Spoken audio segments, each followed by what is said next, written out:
Hi everyone, today we will talk about how to fix or how to solve TikTok low views.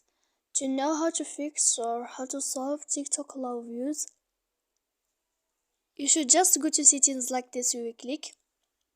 After that, in this page you will go to apps, default apps, app settings.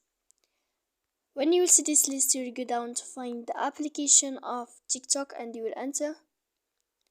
Then in this page you will go to click for stop. When you will end this, you will enter to storage. After that, in this page you will click clear cache.